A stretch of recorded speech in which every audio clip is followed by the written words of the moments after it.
Hey everyone, Rob Ratliff here, and I am going to be posting this video on a lot of my social media channels. Now, I want to try to dive into my book, Driven to Succeed, here. And in this book, I talk a lot about the formula for success, the driven formula for success, and also a principle that I call the progression principle.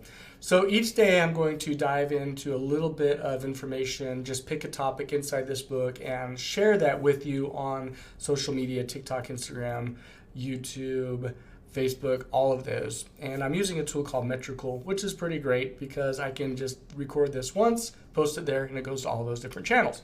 Now today, I've decided that I want to talk about an experience I had when I was about, I think I was around 12, 13 years old, something along those lines. I'm not sure exactly. I just know I was in the 9th grade. So how old is that? Maybe that was 15 years. I must have been around 15 years old.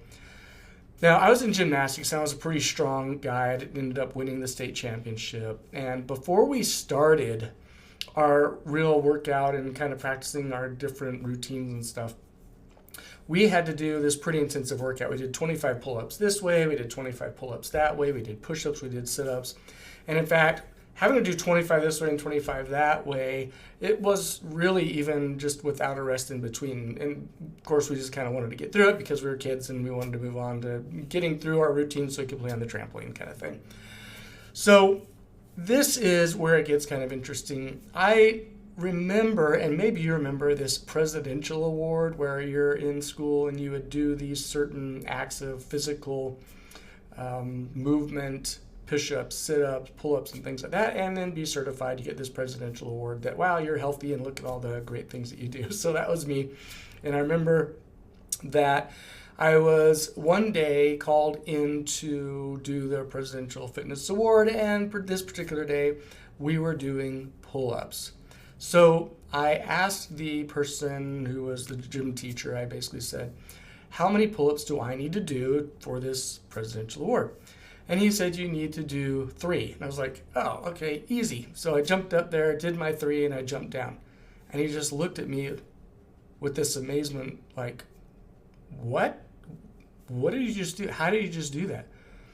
And he said, are you sure you don't want to do more? And I said, no, you said 3, right? And he said, yeah. I said, okay, well, can I go out and play with the other kids? He said, okay, sure, yeah, go ahead. Now, it didn't hit me until later. This was about a year later. I was out of the junior high school. I was into the high school. So I could no longer go back to the junior high school. So understand, I was kind of out of the system as far as going 9th grade to 10th grade, and I couldn't go back. And it's important because here's what happened. A year later, there was another guy that lived in our neighborhood, and we were, somewhat friends. We went to church together and those kinds of things. And he came home one day and he said, guess what I did today? And I said, what'd you do today? He said, I broke the school record for pull-ups. And I said, wow, that's amazing. How many pull-ups did you have to do?